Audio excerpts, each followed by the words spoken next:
Bonjour à tous, au programme aujourd'hui on va faire le point sur les actions américaines et françaises, les grosses capitalisations américaines et françaises qui sont susceptibles d'être intéressantes à prendre à l'achat ces prochains jours, ces prochaines semaines. J'ai pas fait de vidéo comme prévu mercredi tout simplement parce que les marchés américains étaient fermés lundi, donc ça ne valait pas le coup d'après moi de faire une vidéo dès le mercredi matin après seulement la journée de mardi de passer. C'est pour ça que je la fais aujourd'hui, jeudi. On a eu deux séances entre temps qui sont passées, pas mal de choses, pas mal d'animations. On peut le voir ici sur le SP500 avec une belle bougie rouge dès mardi. Donc on va aller analyser encore une fois les potentielles opportunités qui vont arriver prochainement. On commence avec Apple. Apple, je vous l'ai présenté ce week-end. On avait une belle zone de résistance ici, en tout cas une zone qui avait joué le rôle de résistance puis le rôle de support ici et qui était susceptible de jouer le rôle de nouveau de support. À cet endroit-là, on avait également un gap ici. On avait les objectifs de la figure ici, de l'élargissement ascendant à angle droit. J'avais placé un ordre ici qui a été déclenché hier sur la séance. On a fait une mèche. Alors en une heure, j'ai en plus pu profiter du rebond pour sécuriser la position. Alors je suis en léger gain, rien d'extraordinaire. Par contre, on a des objectifs qui sont beaucoup plus élevés sur Apple, les 261 $ qui sont les objectifs de cette figure. Cet élargissement descendant, à voir si on va chercher les objectifs ou alors si on corrige un petit peu plus profondément pour aller chercher d'autres zones de support. Alors en ce moment, je poste quelques sondages sur YouTube. J'avais fait une vidéo sur Apple à cet endroit-là. On était le mercredi 28. J'avais parlé d'un retracement déjà aux 217 $. Je vous avais posé la question sur quel scénario en tout cas vous privilégiez de votre côté. Vous aviez été 41% à voir un rebond sur les 217 $. On a méché sur les 217 il me semble, 48 $. Donc on n'est pas encore revenu sur les 217 précisément, mais c'est comme si on y était. À voir désormais si on effectue bel et bien le rebond en direction des objectifs et si on a eu raison dans la majorité ou alors si on s'effondre à partir des prochains jours. Adobe, alors on est sorti de cet élargissement descendant ici récemment. On est susceptible de corriger et d'avoir du coup, si jamais on corrige, du coup une bonne opportunité d'achat sur cette zone là, parce que ici on a à la fois les 527,50 qui a joué le rôle de support ici, qui ont joué le rôle de support ici, le rôle de résistance à cet endroit là, le rôle de support encore une fois ici et qui pourrait jouer le rôle de support à cet endroit là. Alors là on tarde un petit peu à revenir sur cette zone. On est en direction pour le moment des objectifs qui sont les 632 $, qui sont les objectifs encore une fois de cette figure, de cet élargissement descendant, sachant qu'on a une publication de résultats le 12 septembre normalement, autour du 12 septembre après la clôture des marchés du coup sur Adobe, et qui pourrait amener un petit peu de volatilité soit dans un sens soit dans l'autre. Après cette publication de résultats, on y verra plus clair, on verra en tout cas si on vient chercher cette zone légèrement plus basse ou si on est susceptible de venir la chercher, ou alors si on est parti franchement en direction de ces objectifs des 632 $. Un nouvel entrant dans cette liste de suivi, il s'agit de Goldman Sachs qu'on va suivre ces prochaines semaines parce qu'il pourrait être intéressant. En tout cas, il pourrait nous proposer de belles zones d'achat. Alors Goldman Sachs, ici je suis en hebdomadaire, on avait un triangle symétrique de sommet avec une zone de résistance ici et une zone de support ici. On est en direction des objectifs des 544,50 de cette figure. En journalier, c'est là où elle est intéressante. On est sur un haut de marché en ce moment. On a une zone de support ici de cette figure. Alors je vais vous la tracer, c'est soit un double top, soit un léger élargissement à angle droit. On a franchi à la baisse la journée, la séance du mardi, cette figure. En tout cas, on est en direction potentiellement des objectifs baissiers de cette figure qui sont les 470,80. Légèrement plus bas, on a plusieurs zones de support. On a un gap ici, on a une ancienne résistance, les 461,80 qui devrait potentiellement jouer le rôle de support. On a également les deux retracements de Fibonacci de 50 et de 61 de ce mouvement ici. Donc ici, on a potentiellement un rebond technique qui peut s'effectuer ces prochains jours, ces prochaines semaines, bien sûr, si on revient tester cette zone. On va voir comment on réagit ici, si on confirme la cassure pour aller en direction de cette zone ou alors si on repart tout de suite sur un mouvement haussier pour aller rejoindre les objectifs hebdomadaires. Nouvel entrant également dans cette liste de suivi, Home Depot. Home Depot qui pourrait être intéressant ces prochains jours, ces prochaines semaines. On a un élargissement ici avec une zone de résistance ici, une zone de support. Les objectifs sont les 401,80. On est sorti de cette figure, on est en train de faire un throwback qui est plus ou moins parfait. Il va falloir surveiller ce qu'on fait ici, parce que si on repart vers le haut, si on a des confirmations de nouveaux départs vers le haut, on a de bonnes chances d'aller rejoindre les objectifs de la figure. Si jamais on franchit, du coup, on fait un throwback imparfait. On a potentiellement des belles zones de support ici. On a une zone, les 348,40, qui a joué le rôle de résistance à cet endroit-là, puis le rôle de support ici, le rôle de résistance une nouvelle fois ici, le rôle de support ici qui pourrait jouer de nouveau le rôle de support. On a également un gap à cet endroit-là qu'on est susceptible de venir combler. On a une ligne de tendance ici que j'ai tracée historiquement, une ligne de support sur laquelle on est susceptible de venir s'appuyer pour repartir ensuite vers le haut. Attention cependant, parce qu'on a fait un rebond qui était un petit peu fébrile. D'après moi, ici, on voit un essoufflement. Donc, on est susceptible de partir également beaucoup plus bas. Donc, il faudra rester quand même vigilant sur Home Depot, mais surveiller quand même cette figure, cet élargissement descendant qui nous laisse potentiellement entrevoir des nouveaux plus hauts sur cette action. JP Morgan désormais, alors on en a parlé ce week-end, on avait dit qu'il y avait potentiellement un retour dans cette zone qui pourrait être intéressant pour une prise de position à l'achat, parce qu'ici on a les 208,45 qui a joué le rôle de résistance ici, puis le rôle de support qui pourrait de nouveau jouer le rôle de support à cet endroit-là. On a également un gap, on a l'ancienne résistance de cet élargissement dont les objectifs sont les 240,60 qui pourraient jouer le rôle de support dans le cadre d'un throwback pour ensuite que le cours reparte vers le haut en direction des objectifs. On va suivre ça en tout cas. Ici on a une petite figure qui est en train de se former en une heure. On a franchi à la baisse. Du coup on a cassé à la baisse les 219,15 qui pourraient nous amener sur des niveaux plus bas, les 212,75 quand je repasse sur le graphique daily, ça nous ramène du coup dans cette zone pour un potentiel throwback. Donc on va surveiller encore une fois attentivement ce que JP Morgan propose à cet endroit là pour potentiellement repartir vers le haut, parce que JP Morgan ça reste une action très haussière sur laquelle c'est intéressant de tenter d'entrer en position à l'achat notamment. Donc on va suivre ça encore une fois, on va voir si on propose cette zone ou alors si on repart tout de suite vers le haut en direction des objectifs. McDonald's, on n'est toujours pas venu reproposer cette zone ici qu'on avait identifiée ce week-end. On a toujours cette figure ici en cours dont les objectifs devraient être autour des 276,40.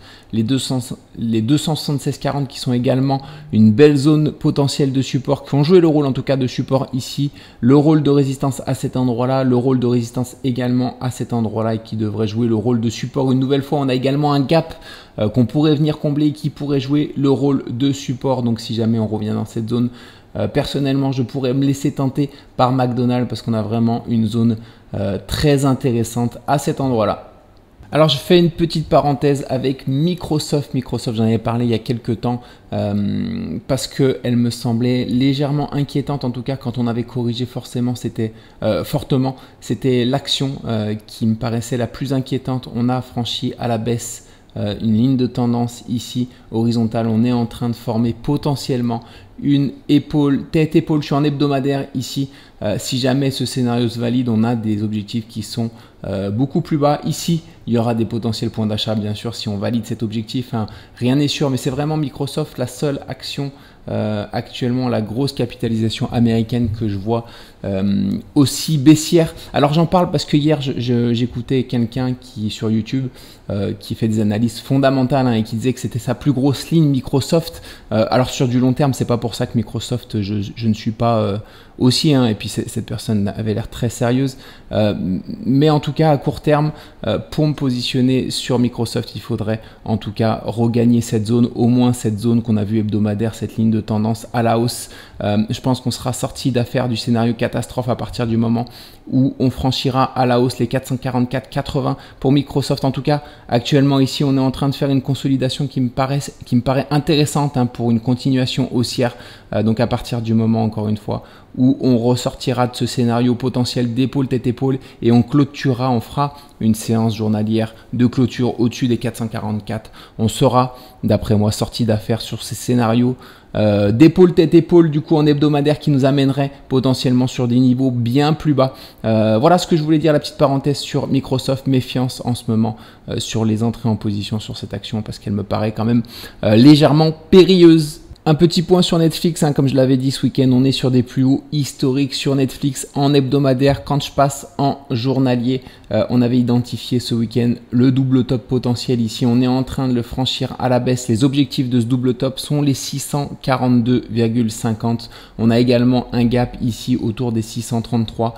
On a une ancienne zone de résistance, les 631 qui a joué le rôle de résistance ici, puis le rôle de support à cet endroit-là, le rôle légèrement de support également ici qui pourrait jouer le rôle de support ici, à voir si on atteint cette zone, à voir si on effectue un rebond technique dans cette zone, sachant que j'ai posté également un sondage sur Netflix récemment en vous demandant votre avis sur le futur de Netflix. Alors d'après vous, la plupart d'entre vous voient une correction majeure sur les plus hauts, donc à voir si on corrige, si on a bel et bien cette correction, si on a un rebond au moins technique sur cette zone, ou alors si on s'effondre complètement pour aller chercher des niveaux légèrement plus bas. On passe désormais sur Nvidia sur l'action sur laquelle j'ai été déclenché ici à cet endroit-là au 109. Alors je vous en avais parlé ce week-end, c'était la zone que je privilégiais, les 105, les 104, 105, 109 tout simplement parce qu'en hebdomadaire on avait un gap ici et les gaps attirent très souvent les cours, comme je l'avais dit. On est susceptible de venir le combler. Alors ça a été le cas, on est venu mêcher du coup pour combler totalement ce gap. On a également cette mèche ici, ce chandelier japonais qui s'appelle un Marubozu. Les Marubozu souvent à leur base jouent le rôle de support. Alors pour le moment ça joue bien le rôle de support, à voir si on effectue vraiment un rebond technique ou pas. Pour le moment rien à signaler, pas vraiment de rebond technique notoire, sachant que je suis en légère perte pour le moment sur cette prise de position. Alors on avait deux zones, on en avait parlé, on avait la zone des 115 et des 118, les 118 qui avaient joué le rôle de support ici, le rôle de résistance ici, et qui commençaient à jouer le rôle de support ici. Quand on en avait reparlé ce week-end, j'avais dit que j'avais du mal à croire que cette zone tiendrait parce qu'on était en train de la tester, et j'avais parlé également du gap en hebdomadaire qu'on est susceptible de venir combler et qui est susceptible d'attirer les cours. C'est pour ça que je privilégiais cette zone légèrement plus basse. J'avais posté en tout cas un sondage avant la publication de résultats. Vous aviez vu en général du coup après la publication de résultats une hausse vers les 176 sans correction. Dans la majorité des cas, vous aviez vu également potentiellement un rebond sur les 115, mais très peu du coup avaient vu une correction légèrement plus profonde au 105, voire un effondrement sans rebond notable. Alors pour le moment, on n'a toujours pas de rebond. Ici j'ai pris position, mais on n'a rien de spécial. Je suis toujours en perte sur cette position, à voir si vraiment le gap hebdomadaire joue son rôle et qu'on a bel et bien désormais le rebond technique, ou si on s'effondre légèrement plus profondément pour aller chercher d'autres zones de support, sachant qu'on en a légèrement plus basses, des zones de support. On a celle-ci, du coup, alors elle n'est pas notée, les 96,7, autour des 96,7. On a également cette ligne de tendance ascendante qui rejoindrait cette zone là. On a également les objectifs, les anciens objectifs, mais on les a déjà atteints, ces objectifs à cet endroit-là. D'ailleurs, c'était une position que j'avais prise à l'époque, le point bas ici pour un rebond technique.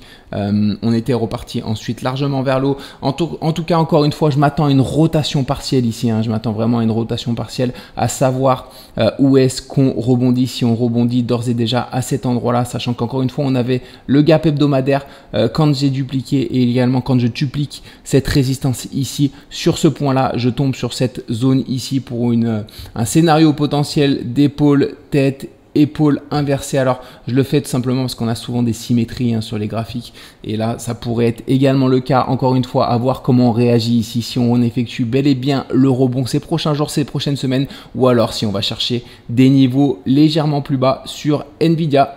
Uber désormais, alors j'en avais parlé ici, on avait fait un îlot de renversement dont les objectifs étaient au moins les 75-40. Pour le moment, on les a toujours pas atteints, mais on évolue toujours au sein potentiellement d'un élargissement descendant avec une zone de résistance à cet endroit-là et une zone de support ici. Alors, est-ce qu'on va faire comme Nvidia et on va aller chercher des niveaux plus bas pour potentiellement effectuer une rotation partielle, ou alors est-ce qu'on va sortir directement de cette figure par le haut pour aller chercher les objectifs de la figure qui sont au 100 $ sur Uber?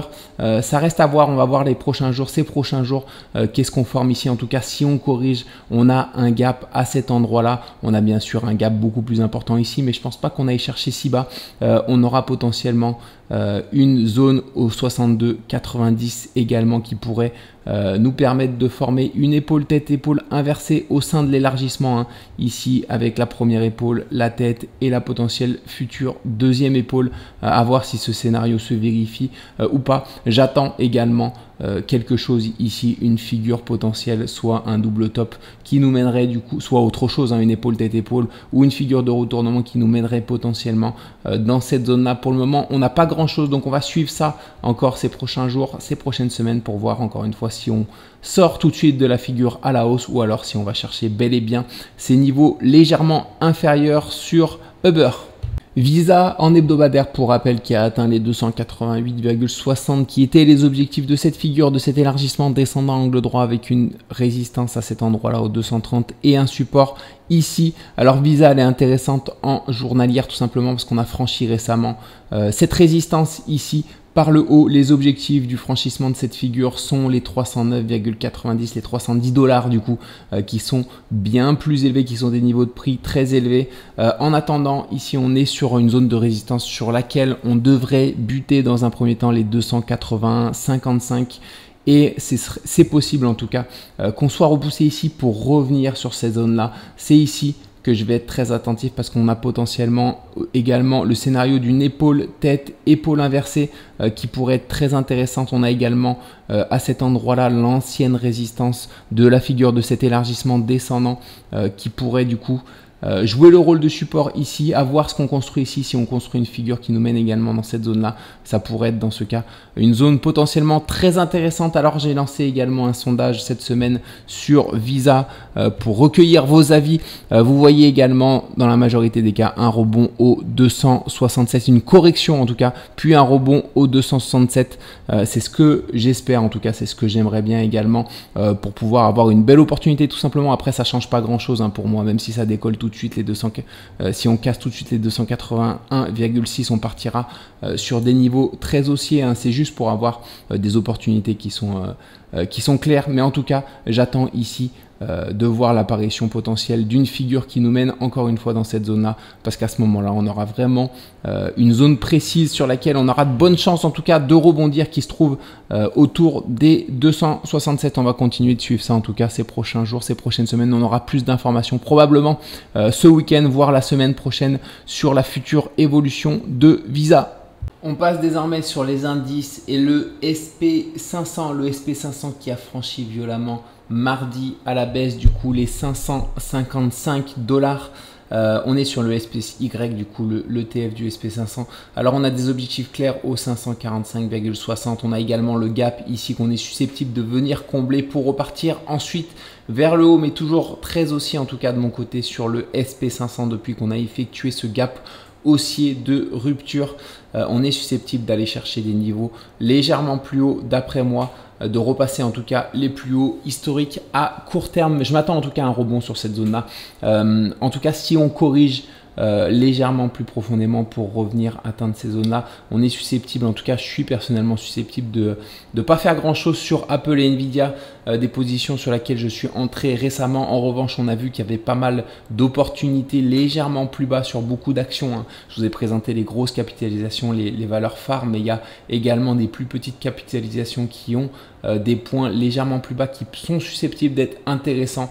On a également les 542,30 ici qui ont joué le rôle de support et qui sont susceptibles de jouer de nouveau le rôle de support. On a enfin les 537,80 qui ont joué le rôle de support ici et également ici et qui sont susceptibles de jouer également le rôle de support. Donc encore une fois toujours haussier, mais la zone que je privilégie de rebond c'est celle-ci, hein. C'est les 545, entre les 543 et 545 sur le SP500, sur le SPY en tout cas, l'ETF du SP500. Concernant le Nasdaq, hein, qui a effectué récemment un rebond moins violent que sur le SP500, on est en ce moment susceptible de rebondir dès les prochains jours. On est sur la zone des 460,20 qui a joué le rôle de résistance ici, puis de support, puis globalement de support à cet endroit-là. On est sur cette zone-là, donc on est susceptible de rebondir. D'ores et déjà, on avait un gap ici qu'on a complètement comblé, mais qu'on a traversé, qui n'a pas joué le rôle de support, donc je peux le supprimer. On a un léger gap légèrement plus bas également qui peut jouer le rôle de support.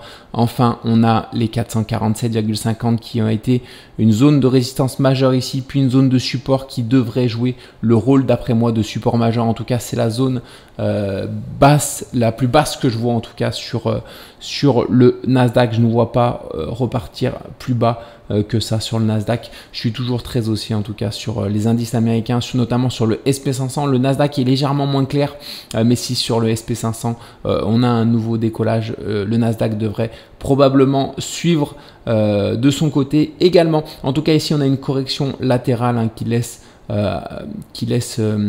présager en tout cas une reprise haussière à court terme sur le Nasdaq. D'après moi, on va suivre ça en tout cas ce week-end dans la prochaine vidéo, voir si on a bel et bien eu un rebond technique imminent ou alors si on allait chercher des zones légèrement plus basses sur le Nasdaq. On passe désormais aux actions françaises et à Danone. Danone qui potentiellement pouvait nous donner ici une zone intéressante de prise d'achat, de prise d'entrée en position. C'est pas le cas, on avait ce triangle symétrique de sommet avec une zone de résistance ici, une zone de support. Alors à cet endroit-là, on avait franchi à la hausse la zone de résistance avec un gap haussier, un gap de rupture. On avait fait également un throwback ici, on était revenu retester l'ancienne résistance. Je m'attendais potentiellement à revenir la tester ou à voir à combler le gap ici pour ensuite repartir vers le haut. Ça n'a pas été le cas, hein. On repart directement vers le haut et on se dirige vers les objectifs des 68,50 € sur Danone. Hermès qui effectue une cassure baissière assez surprenante d'une zone qui était potentiellement une zone de rebond. Alors on avait un double top ici dont les objectifs étaient les 2016. Les 2016 étaient également l'ancienne résistance de cette figure ici dont on avait atteint les objectifs.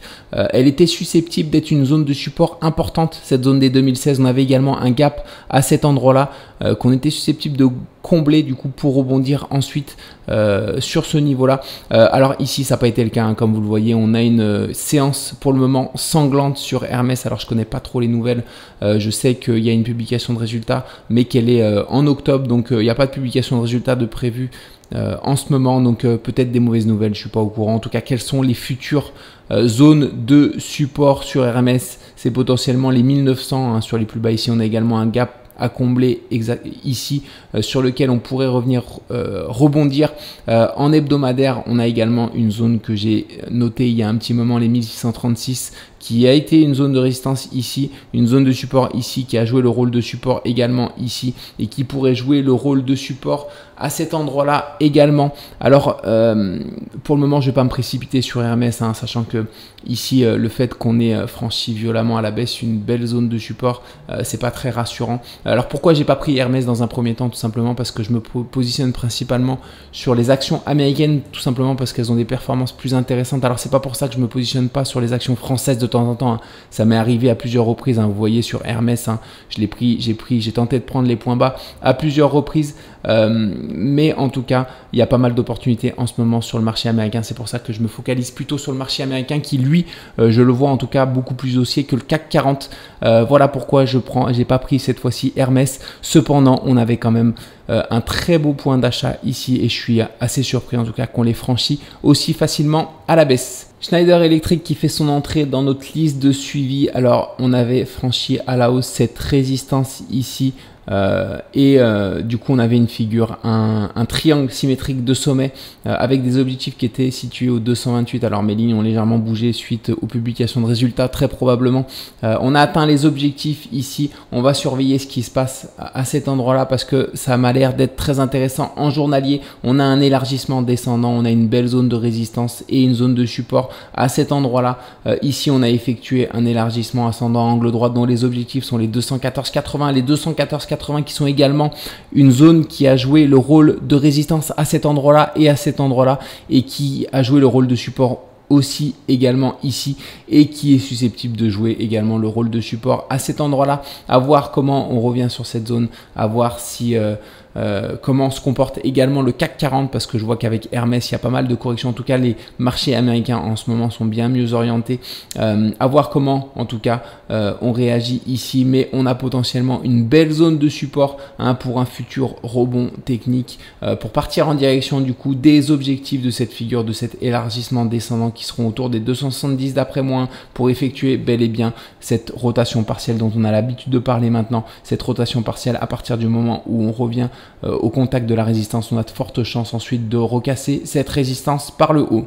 Le CAC 40 qui a bien corrigé, du coup on s'attendait à une correction aux 24 000 ici sur le PX1GR qui est le CAC 40 avec dividendes réinvestis. Ça a été le cas, hein, on a été violemment rejeté et on revient sur les 23 180 qui devraient jouer désormais le rôle de support. Ici on devrait s'appuyer. Alors ici si je passe en 1 heure pour observer ce qu'on a à cet endroit là, comme vous pouvez le voir, on a une sorte de double top dont les objectifs se trouvent également sur la zone, hein, les 23 150. Donc on a à la fois l'objectif de cette petite configuration horaire ici et on a également une zone de support, les 23 180. Donc je m'attends à un rebond ici sur le CAC 40, notamment pour potentiellement valider une épaule tête, épaule inversée qui serait une figure de retournement durable sur l'indice français et qui nous laisserait envisager des niveaux bien supérieurs du coup à atteindre pour le marché français. Alors on va surveiller en tout cas ce qui va se passer dans cette zone là, si on a bel et bien un rebond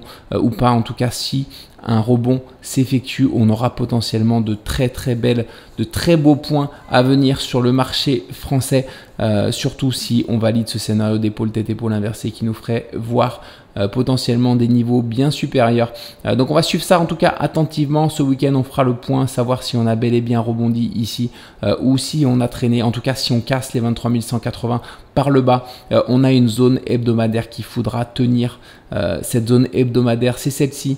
À cet endroit-là, c'est une ligne de tendance haussière qu'il faudra tenir si on ne veut pas partir sur une correction de plus grande ampleur. Si je repasse en journalier, cette ligne de tendance est susceptible d'être au même niveau que le double bottom à cet endroit-là. Donc on aura une zone ici qui doit être tenue si jamais on franchit à la baisse les 23 180. Alors entre temps, j'ai pas vraiment d'autres zones de support très visibles. Donc c'est vraiment celle-ci qui fera foi d'après moi, à voir en tout cas ce qu'on forme si jamais on franchit les 23 180 à la baisse. Mais en tout cas pour conclure, je privilégie pour le moment un rebond sur le CAC 40 et du coup si on a bel et bien ce rebond et qu'on revient au contact ensuite des 24 000, là on pourra être très optimiste sur le marché français car on aura des perspectives très haussières.